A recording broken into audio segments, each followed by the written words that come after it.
सांसद शंकर लालवानी, संभाग आयुक्त पवन शर्मा, निगम कमिश्नर प्रतिभा पाल ने भिक्षुक और निराश्रित व्यक्तियों के स्वास्थ्य परीक्षण, उपचार और पुनर्वास शिविर का निरीक्षण किया।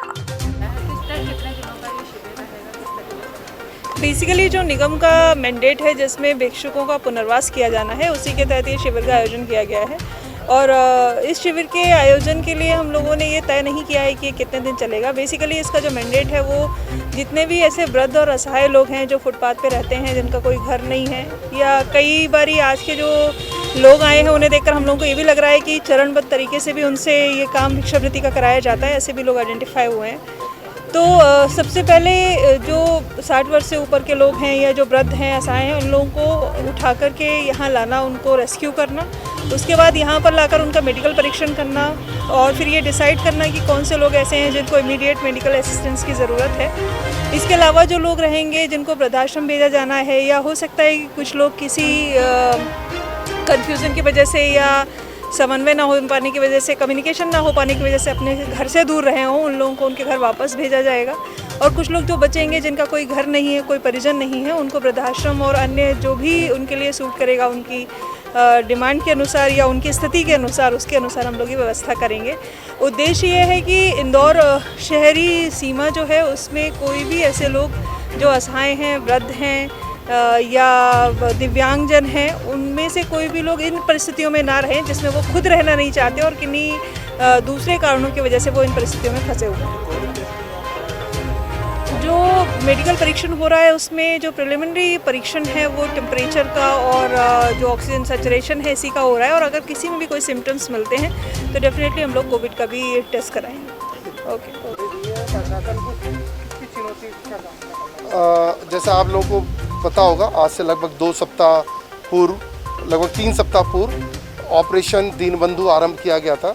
जो अपने भिक्षुक भाई हैं, बुजुर्ग हैं, वो किसी मजबूरी से भिक्षा मांगने की वृत्ति में आते हैं, उनको डिटेक्ट करना, उनका एक जगह एकत्रित करके स्वास्थ्य परीक्षण कराना, क्योंकि इसमें से एक अंश ऐसा होता है जिसको स्वास्थ्य की कोई समस्या रहती है तो वो अस्पताल में भेजना। जैसे आज भी कुछ MGM और अरविंदो अस्पताल भेजे, उनको यहाँ पे ठीक करना।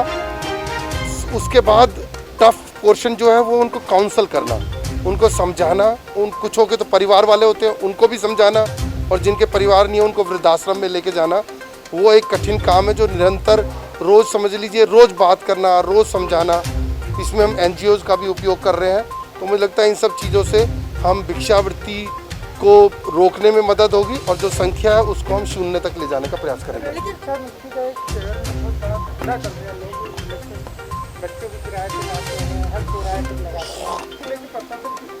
देखिए, ऐसी अगर कोई भी जानकारी हमारे पक्ष में ऑर्गेनाइज्ड भिक्षावृत्ति क्राइम की अगर आएगी, जो भी जानकारी की हम उस पर सख्त से सख्त कार्रवाई करेंगे। देखिए, अभी ये नहीं कह सकते, मैंने कहा ना, जो सॉफ्टवेयर पार्ट है वो टफ पार्ट होता है।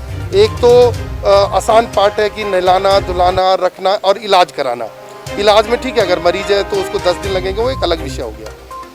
पर उससे बड़ा पार्ट है उसको काउंसल करना, उनको भी करना, और अगर घर वाले हैं तो घर वालों भी करना, उनको करना, और अगर वो वृद्ध है, वृद्धाश्रम लेके गए तो वहाँ पे भी वो रहें, और फॉलो अप भी। तो ये कार्रवाई एक दिन की नहीं है, ये कंटिन्यूस प्रोसेस है। Thank you. हमें ये बात को ध्यान रखना चाहिए, जान है तो जहान है। तो मुझे लगता है पहले हमारा स्वास्थ्य देखना चाहिए। गेरे और होली आती रहेगी और वो हमारा बहुत महत्वपूर्ण त्यौहार है। इंदौर सांस्कृतिक त्योहारों का शहर है, उसमें ज़रूरी भी है। लेकिन मुझे लगता है उस समय अगर स्थितियाँ अनुकूल रही, अच्छी रही, तो फिर प्रबंधन समिति बैठ के विचार करेगी। लेकिन आज की स्थिति में यह कहना मुश्किल है कि गेर निकल पाएगी, इसलिए वो प्रशासन ने निर्णय लिया। मुझे लगता है उस समय अगर स्थितियाँ बहुत ठीक रहेगी, अच्छी रहेगी, तो विचार करेंगे।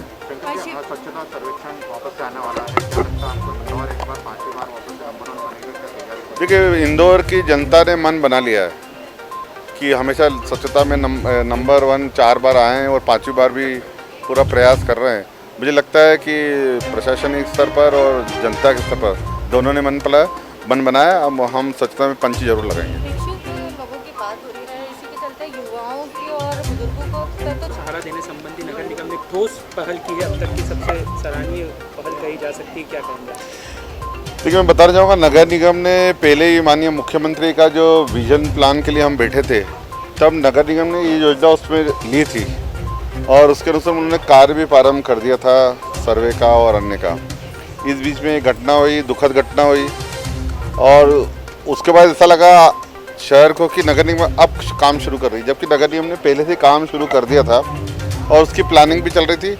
और केंद्र सरकार ने जो पूरे देश में कुछ चुनिंदा शहरों में भिक्षुक मुक्त शहर बनाने की बात कही थी, उसमें एक इंदौर भी था और उसके अंतर्गत इंदौर मध्य प्रदेश सरकार और केंद्र सरकार के साथ साथ नगर निगम नोडल एजेंसी है, उन्होंने इस प्रकार का आयोजन किया कि हम पूरे शहर में जो भिक्षुक हैं उनका हम प्रारंभिक तौर पे पूरा सर्वे करें कि आखिर है कितने भिक्षुक, और वो जो सर्वे करने के बाद उसमें किस प्रकार के भिक्षुक जो हैं वो क्या करना चाहते हैं। तो पहले तो उनका मेडिकल चेकअप कराया और उनसे जो काउंसलिंग की सबसे महत्वपूर्ण बात है कि वो आखिर करना चाहते हैं। कुछ भिक्षुक ऐसे हैं जो मंदिर में रहना चाहते हैं, कुछ आश्रम में रहना चाहते हैं, कुछ काम करना चाहते हैं और जो काम जिनका जैसी आवश्यकता है उस अनुरूप अब नगर निगम उसमें आगे ले जाएगी। मुझे लगता है शुरुआत है और अब शहर में भिक्षुक रहित हम ये मुक्त शहर बनाएंगे। मुझे लगता है कुछ भिक्षुक बाहर कॉन्ट्रैक्ट बेसिस पे भी आते हैं, ऐसी संभावना बताई जाती है, खास करके शनिवार के दिन और दूसरे दिन जो युवा लड़के हमें दिखते हैं। तो हम चाहेंगे उनके लिए रोजगार के लिए भी कुछ हो और जो बुजुर्ग हैं उनको आवश्यकता अनुसार पूरी व्यवस्था की जाएगी।